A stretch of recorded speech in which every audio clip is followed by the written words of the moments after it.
Brahmanandam, paramasukhadam, kevalam jnanamurtim, dvandvatitam, gaganasadrisham, tatvamasiadilakshiyam, ekam nityam vimalachalam, sarvadi sakshibhutam, bhavatitam, gunarahitam, Satguru Tam Namami. Om Shanti Shanti Shanti.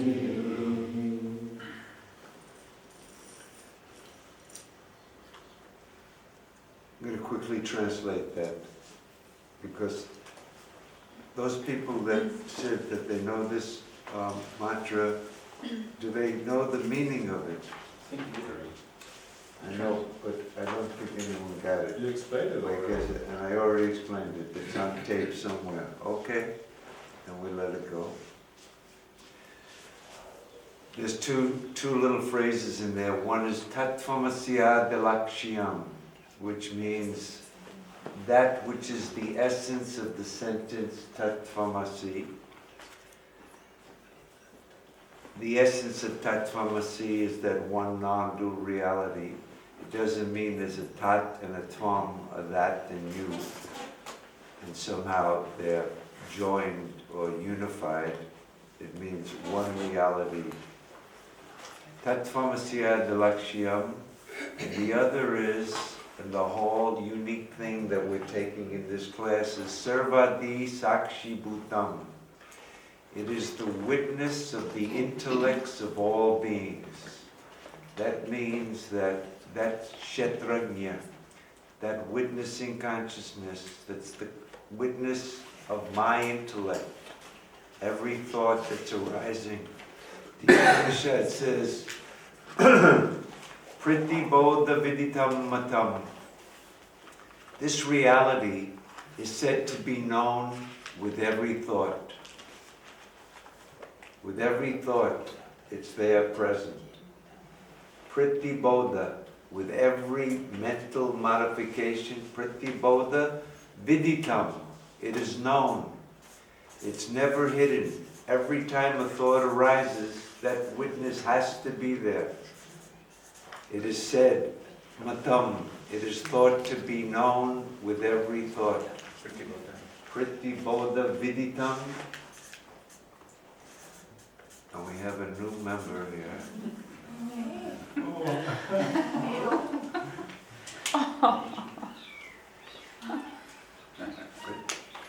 Bodha viditam matam. Competition. Yeah.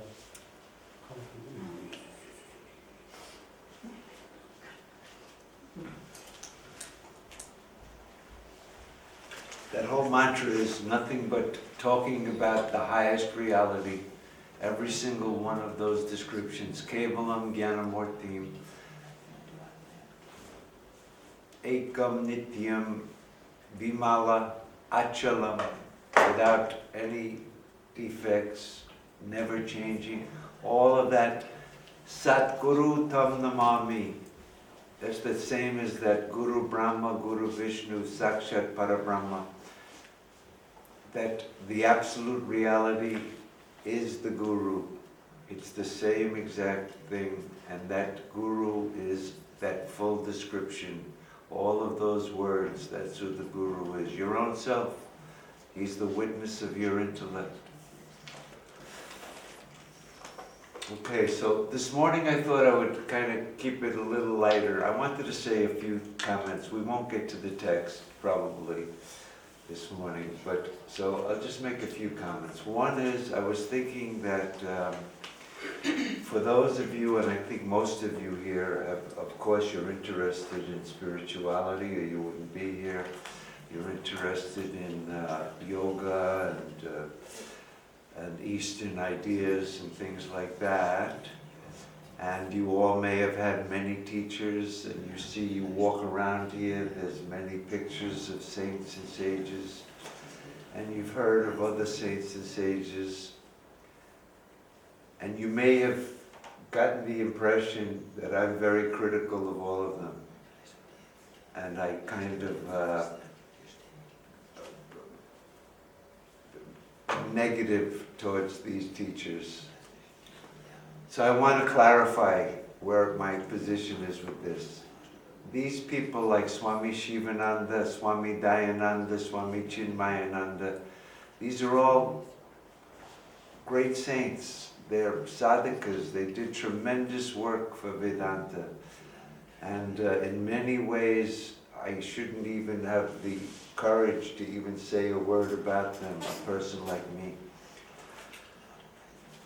And they've, all of them, to some extent, Ramana Maharshi, Swami Dayananda, Swami Vivekananda is the one who brought Vedanta to the West.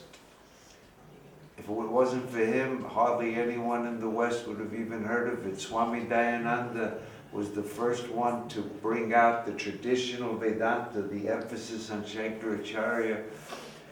Ramana Maharshi has inspired hundreds of thousands of people to get on the spiritual path because his teachings were so direct and so empty of any type of dogmatic religious, who am I? That's it. Who am I? What a wonderful approach.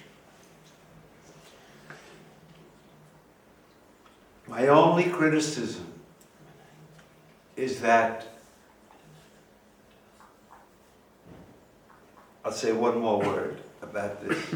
Shankaracharya, throughout his bhashyas, his commentaries, is very critical. He criticizes the Buddha.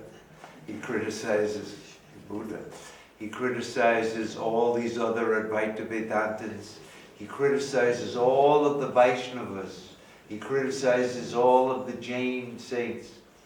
And then he writes in a particular place, he says, this criticism that we have of the other schools and other teachers, it is not out of any enmity or anger or lack of respect towards those people. Then why do you do it? It's not because we hate those people. We're doing it only so that those true seekers of truth don't get led astray. So that while he respected all of these people, he belonged to a particular tradition. And in relation to that tradition, which he thought was the correct understanding of the Vedanta, on that basis, he was criticizing not people, but schools of thought. And the purpose of the criticism is not to criticize a person, but to show the defect in that way of thinking so that people that sincerely want to get to the truth could be pointed in a better direction. So in that spirit, I try to do that type of thing in my own little way. I keep repeating it. It's going to come up and we're going to get into it maybe this afternoon, in fact, where Shankara says that if you don't know the method of Vedanta, even if you've memorized all the scriptures, you should be ignored as though you were an ignoramus. So, just to put that in context, these were all great saints, you know, and they set an example for us, and they've done good work. It's just that when Vivekananda says there are four paths, has anyone studied much of Vivekananda? Or a little bit? Vivekananda is a very, very important person in the whole history of Vedanta, because he came over and he spoke at in Chicago in 1898 or something, at the Parliament of Religions. And he said, brothers and sisters, I've come to tell you God is in everybody, and we're all, and it was a big hit, and he was off to the races. But he taught that there were many paths to truth, and that depending on the person's personality, you could pursue any of these paths, and each one was as valid as the other, and they would all take you to the same goal. On that point, Shankara says, sorry, that's not true. And on that point, a criticism has to come up. There's only one way, and that's knowledge. There is no other way. Na anya panta vijitayanaya. There is no other path to follow. The whole problem is a misconception. And every other thing that we do, every meditation we do, every karma that we do is based on ignorance. It can't remove the ignorance. It has to be the only thing that does remove ignorance in this world is knowledge. Of any subject, whatever you're ignorant of, the only way to get rid of that ignorance is to get the knowledge of that thing. Well, in this case, we're all ignorant of ourselves. But we're not only ignorant of ourselves. If we were just ignorant of ourselves, it wouldn't really be a problem. Because in deep sleep, everyone is ignorant of themselves. No problem. It's not until you wake up that you misconceive yourself as something that you're not. It's the misconception because of the ignorance that's causing us this suffering. So for Shankara, there's 3 types of ignorance. Not knowing, that's the root. I don't know myself.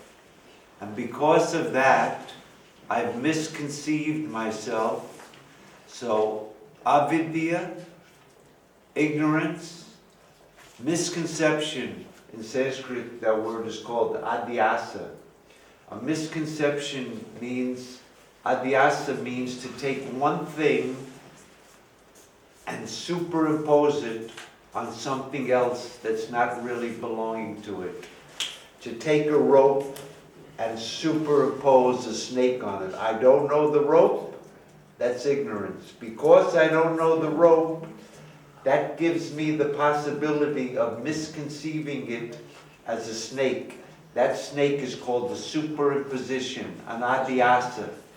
If I'm in the desert and very thirsty, and I look out and I see what I think is water, it's because I don't know, it's just sand there. And I've superimposed, because of my ignorance of what's really there, I've taken it to be something else. But as soon as I know it's a rope, not only does my ignorance go, but my misconception goes. As soon as I know that it's just the desert sand, then my idea that there's water there goes. Shankara has a funny story somewhere in the Bhashyas where he describes our situation kind of like this. He says, we're all running after things that we think will make us happy, will make us peaceful, will make us free. We're all running after these things. It's kind of like a man who's running after a mirage. He's thirsty and he's wanting that water to quench his thirst. And so in the desert he sees far in the distance a mirage. And so there's the mirage, and he's here and thirsty. And he's running towards the mirage. As he gets closer, at some point, before he gets to the water, at some point he realizes, it's just sand. There's no water there at all. As soon as he realizes that, unless he's an utter idiot, will he continue to run after to get the water. In the same way, we've been running after so many things to make us happy and full and complete. But if at some point we came to realize There's no happiness there at all. In fact, all the things that I've been running after have been the cause of suffering for me. Why? Because they come to an end. At that point, he may stop running after it. May. But when he comes to know that they don't even exist, that all exists is the self alone, when he comes to know the self, it will be impossible for him to continue to run after those trinkets that he thought had some happiness in them. 3 ignorance. The third type of ignorance is doubt. Doubt is the other type. Is this real? What was the second? Second is misconception. First is ignorance, then taking something to be something that it's not because of our ignorance, or having doubts about it. Am I this body, or am I something different from this body? Is there a soul inside of me that resides in the body, and then when the body goes, the soul will go out of my head and head off to the races? Is that the way to understand it? Is there some... We have so many doubts. But ignorance, misconception, doubts. Is it a rope or is it a snake? I'm not sure. Looks like a snake. Someone said it was a rope. Until you get the knowledge, you may have doubts. But the second you know the truth of the thing, all three of them go. The ignorance goes. Knowledge removes ignorance in the blink of an eye. You don't have to wait another second. There's no interlude. As soon as you know it's a rope, the snake is gone. So the ignorance is gone, the misconception goes, and all our doubts go as soon as we know the thing as it actually is. As soon as we know the self as it actually is, the misconception that I am this and this is mine will cease immediately. This is the idea.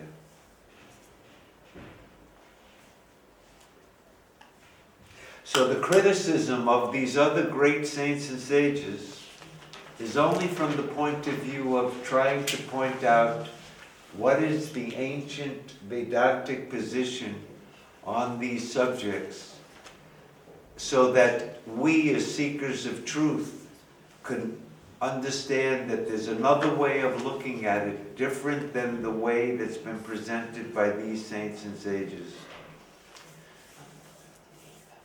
It's not a question of asking, who am I? It's not a question of getting samadhi. It's not a question of raising your, what is it, your kundalini. Thank you. Out of the chakras. Okay.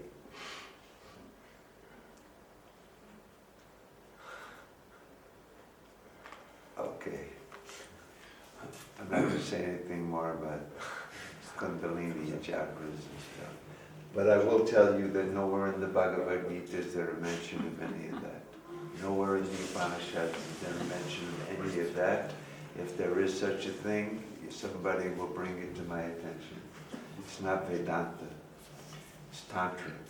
It's a different philosophy totally. Anyway, so since it's morning and my brain is at like half speed here, rather than get into some deep Vedanta, maybe we'll try a little lighter stuff, which was, I was thinking this morning, you know, I had shared my story with you of how I stumbled across my teacher.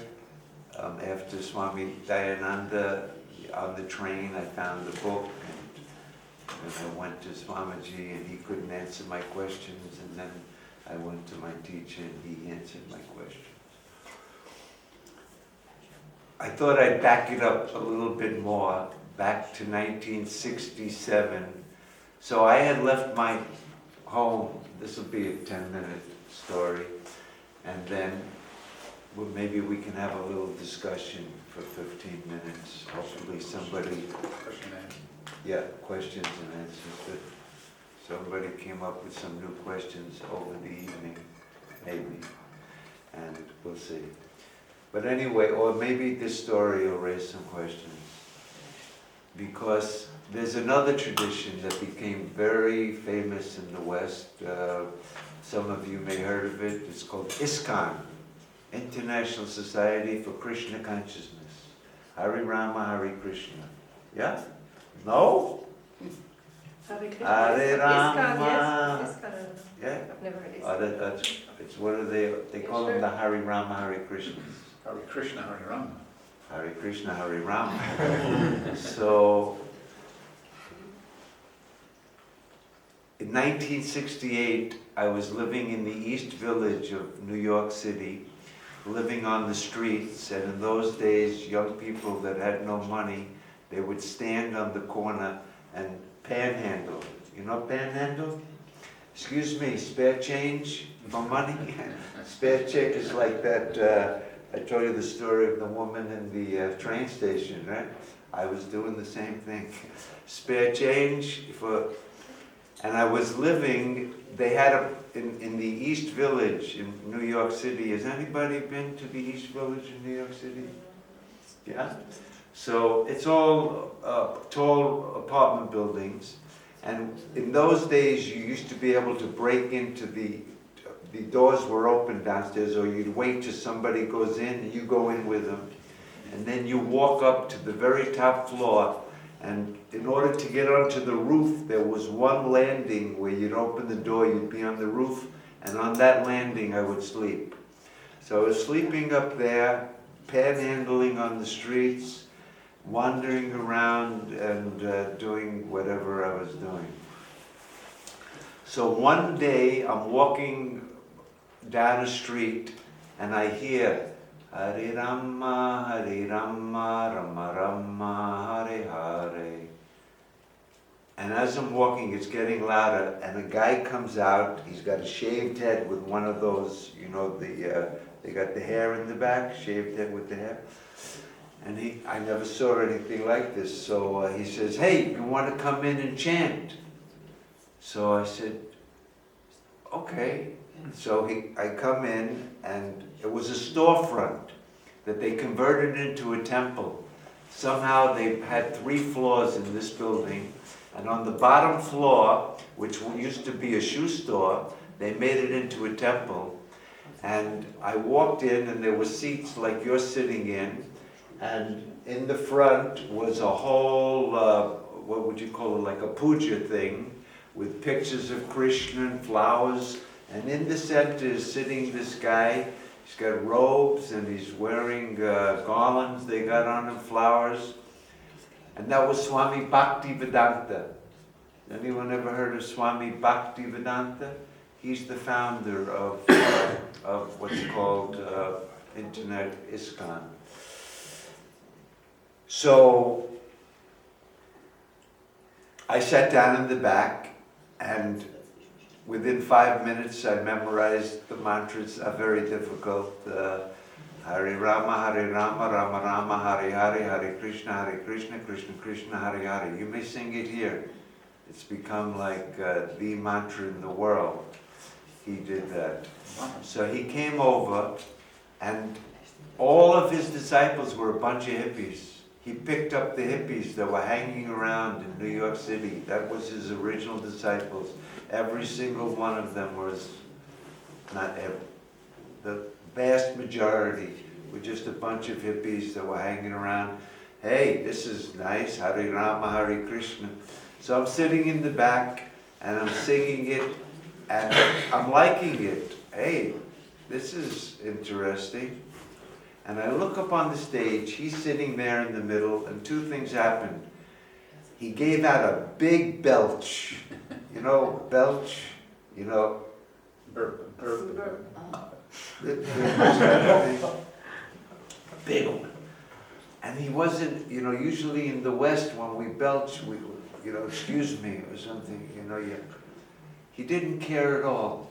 I said, wow, this guy must be enlightened. He's belching, he doesn't care. Those people, this is an interesting fellow. And on the stage, there was some guys and some girls. The guys were in dhotis, I never saw this, and kurtas, and the women were in saris. And they're up there, and they're like this, dancing like this, Hare Rama, and like they're in ecstasy. And I'm looking at this business and thinking, this is interesting. And one girl caught my eye up there. She was beautiful. She had this long black hair, and she looked like something out of heaven. So,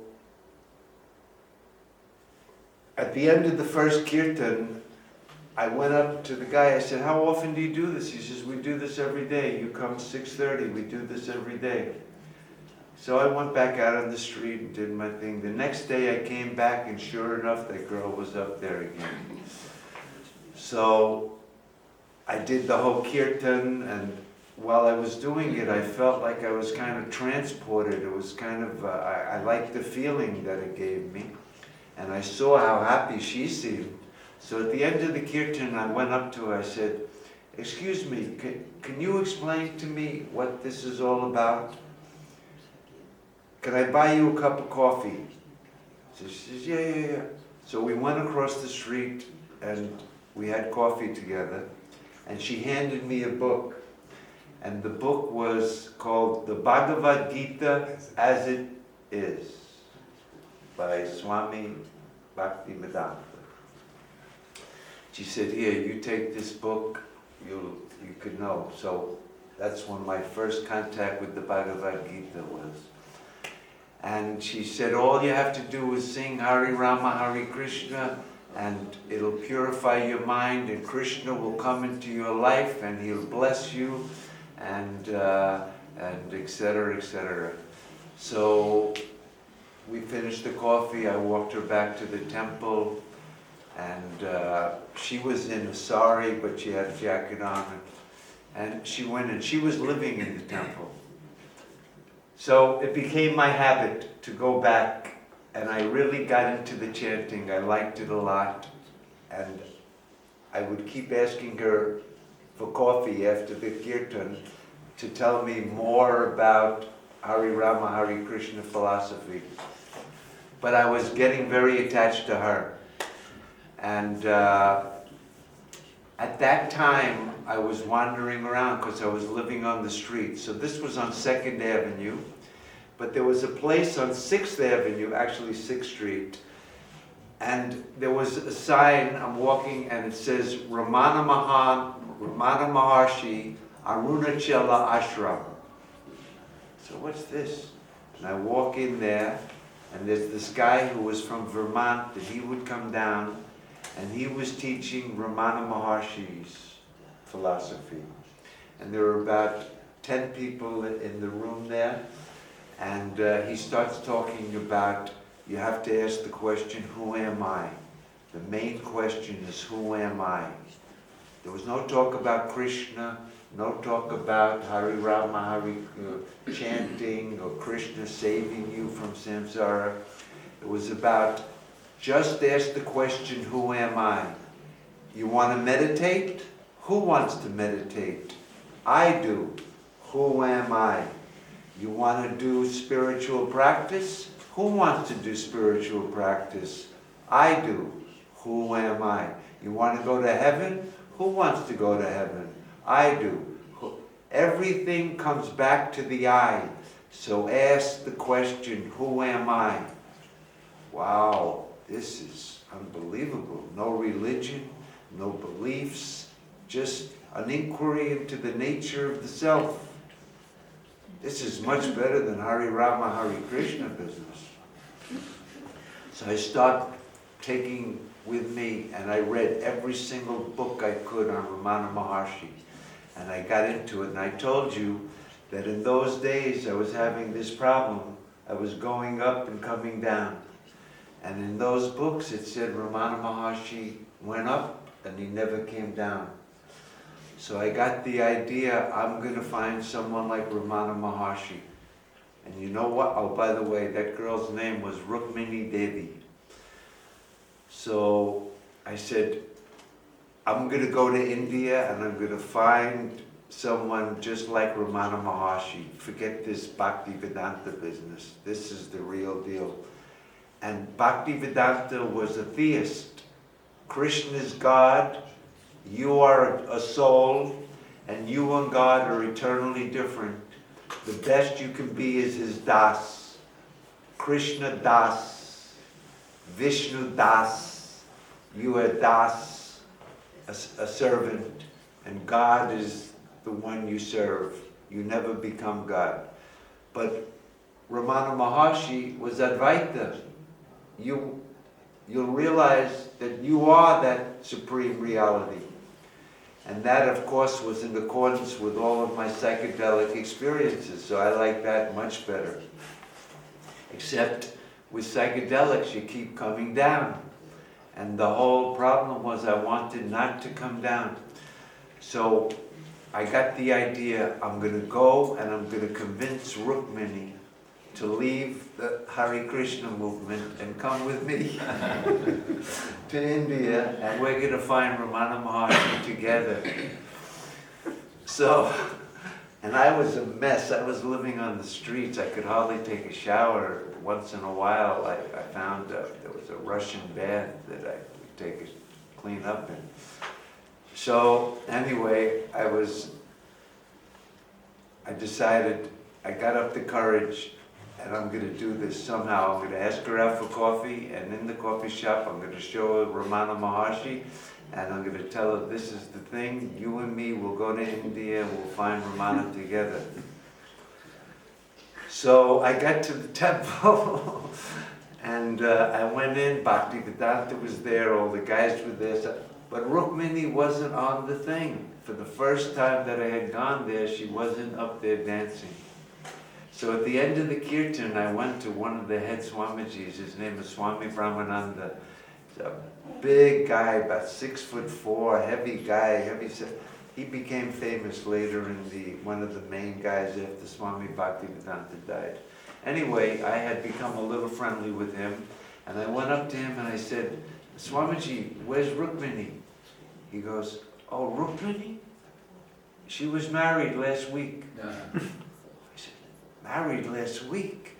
Yeah, Swami Bhaktivedanta said, you 6 ladies, you're marrying these 6 guys. They didn't even know each other. And, arranged marriage.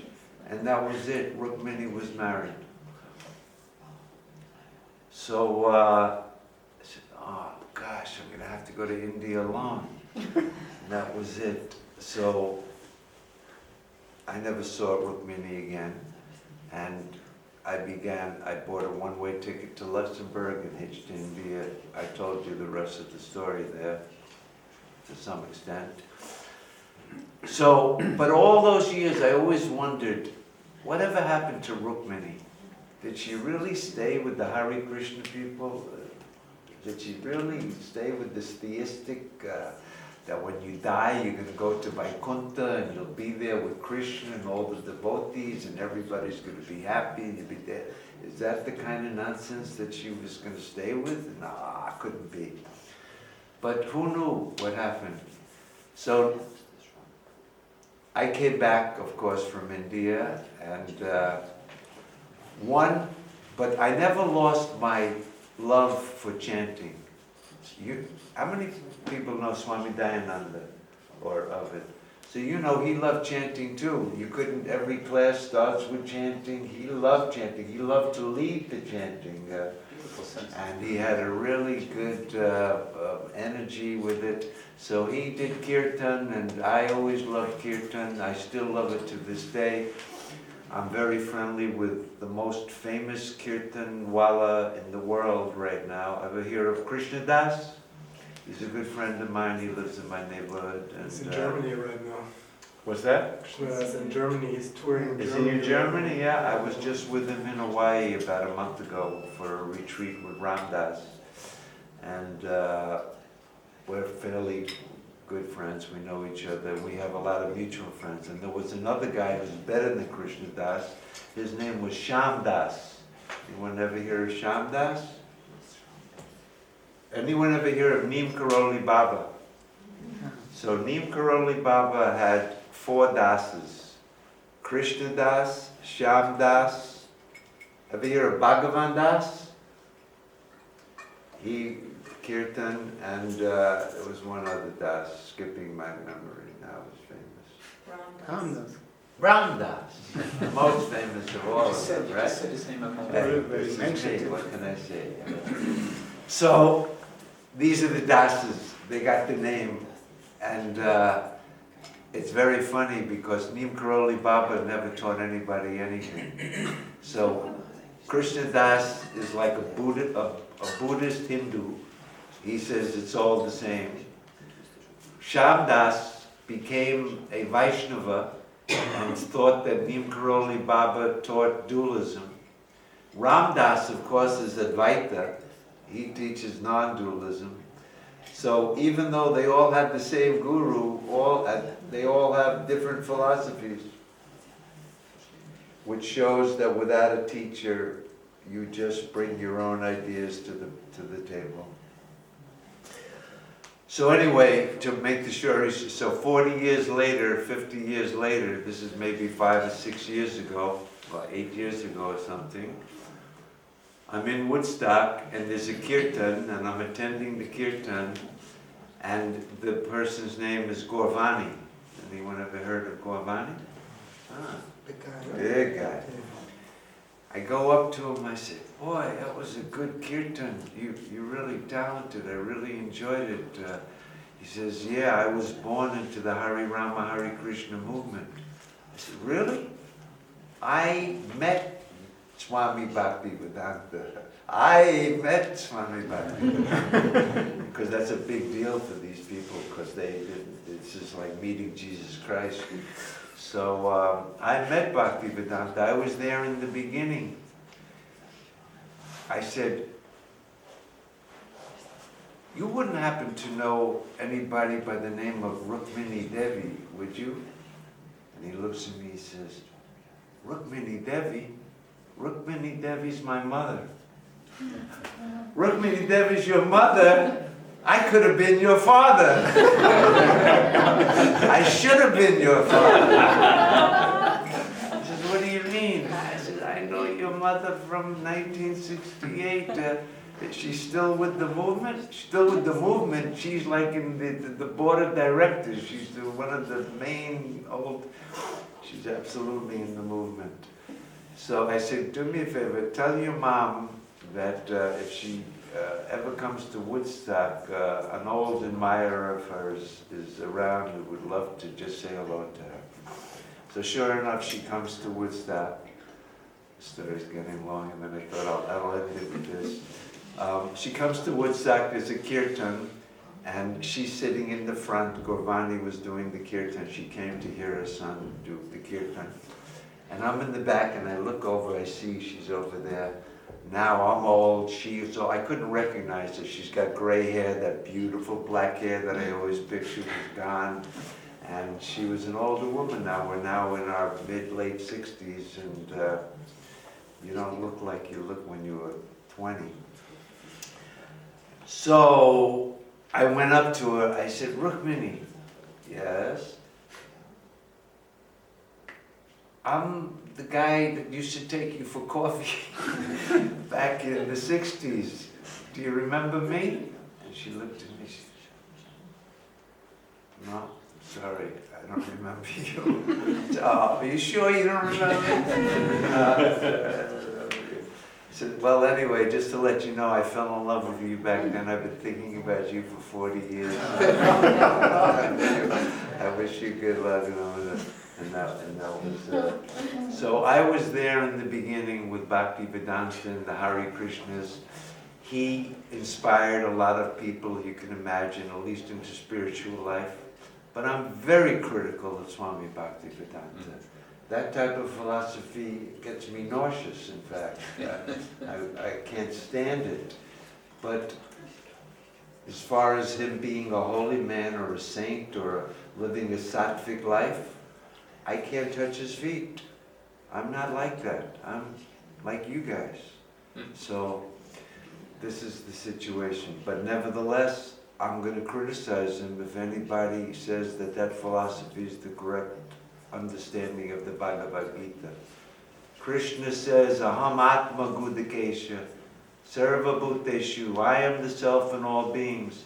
This verse that we just had, Kshetrajna Chapi Mam Vidhi Sarvik, I am the witness in all the beings, Arjuna. I'm not different from you. The Gita does not teach Dvaita, it teaches Advaita.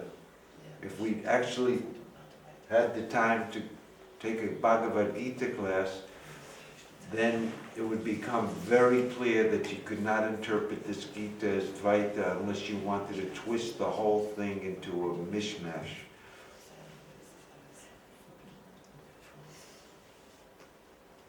So my purpose of being critical of these other saints and sages is not because I'm better than them, or I feel superior, or I'm actually, the only purpose is so that people that are listening will maybe not go in that direction and realize that Vedanta is not theology, Vedanta is not mysticism, Vedanta is not cold rationalism.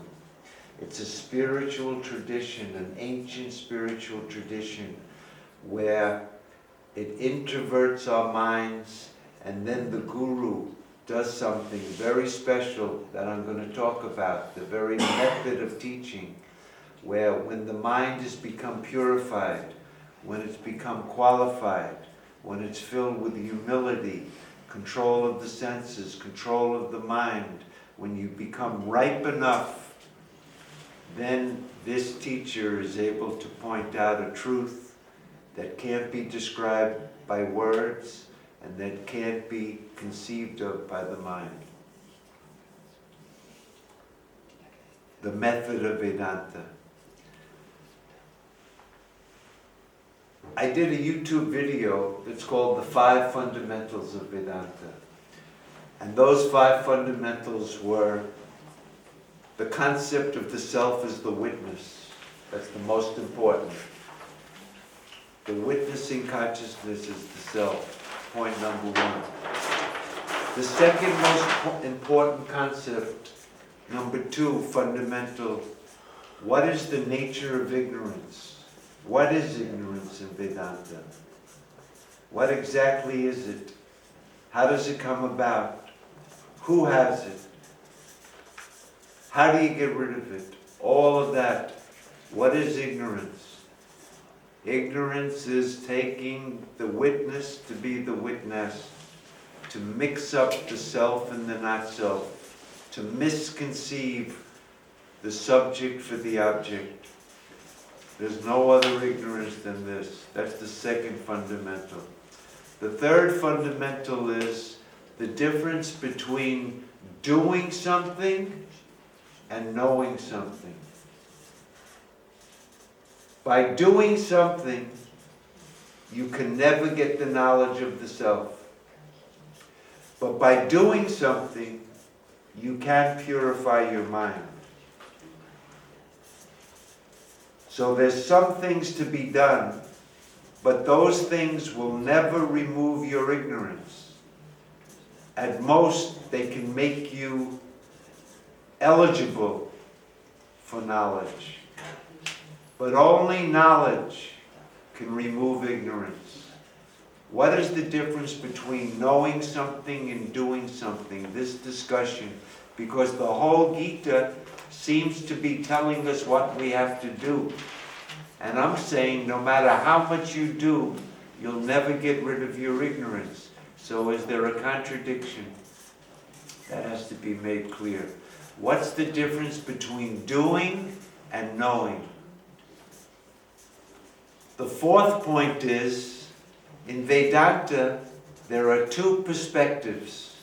One is called the absolute perspective, the perspective of what is really true, what is real, what is actually the final reality.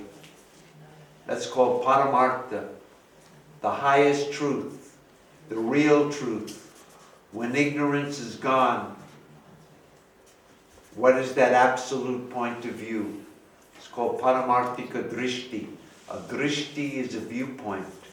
There's an absolute viewpoint that we have to understand very carefully, and then there is a relative viewpoint, the viewpoint of ignorance.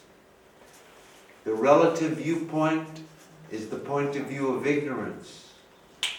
It's where there are gurus and students and people who have mixed up the self from the not-self, and people who have to purify their minds, and people who have to go to a guru and get the teaching.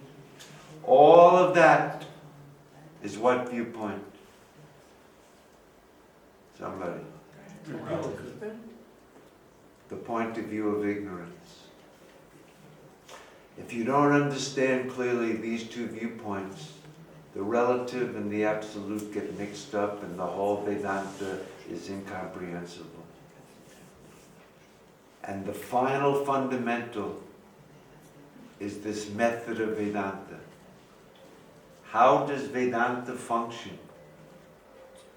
That it can convey to a student this reality that the mind can't even grasp, that no word can describe it. And the teacher and the scripture only have words. What else? He's not gonna, some people, they put a peacock feather on your head and you get Shaktipat or something. But this is how to bring about the knowledge of the self when no word. The Upanishad says this, Yat vacho anavartante aprapya manasa saha. That from which all words retreat, having failed to reach, along with the mind. The mind cannot conceive of this truth. Words cannot describe this truth. But all we have are words and concepts. So, how can a teacher teach this to a student? There has to be a method.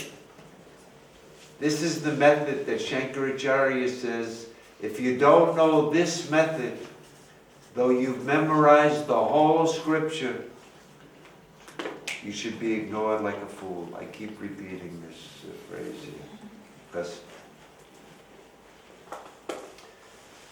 you have to take it to heart.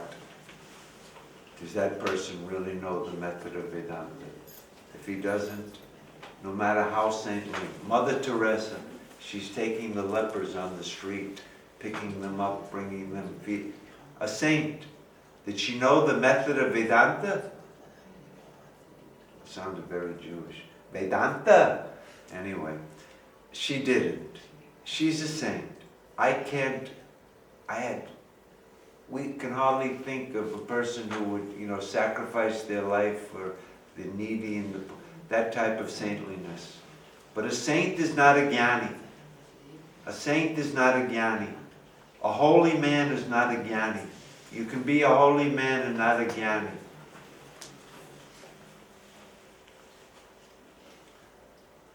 Of course she didn't know the method of it. She thought Jesus Christ died for her sins, and when she dies, she's going to heaven. How could she know the method of Vedanta?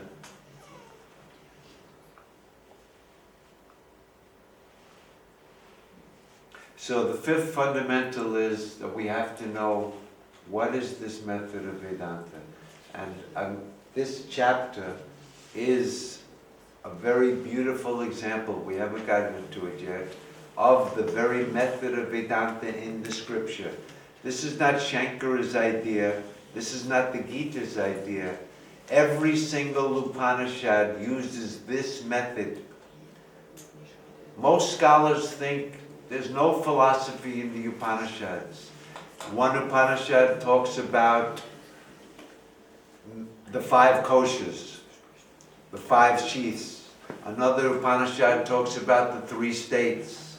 Another Upanishad talks about the seer and the seen.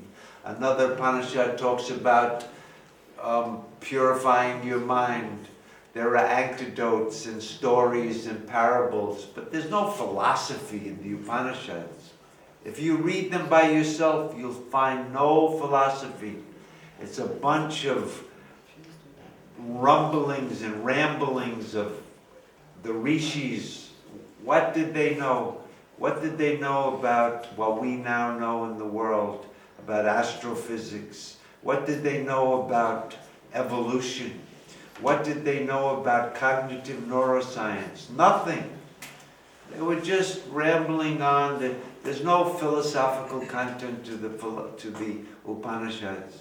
And this Bhagavad Gita is a mixture of, there's no philosophy in the Gita. There's Samkhya Yoga in the Gita, Samkhya. There's Yoga philosophy. There's a little sprinkling of Vedanta there.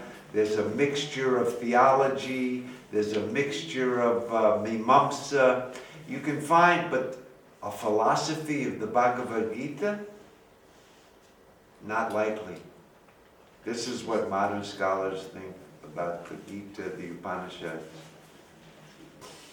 But once you know the method of Vedanta, the Upanishads become a unified teaching, a deep, profound philosophy that's not only totally harmonious with each other, but in exact harmony with our own experience. The profundity of the Upanishads is something that we haven't seen in any other philosophical tradition that has ever come. My humble opinion. Everybody has to judge for themselves about that, of course, but some people have thought so. So I think that sums up my criticism of these other teachers. It shouldn't be taken that I'm putting myself above them, or that there was something wrong with them, and that they weren't holy people and they weren't sattvic people. It's just that these 5 fundamentals, they weren't aware of. They weren't at least clear with regards to all of those points.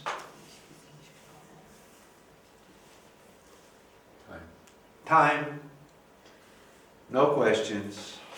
See you at 2:30. Have a good afternoon. Oh, sorry.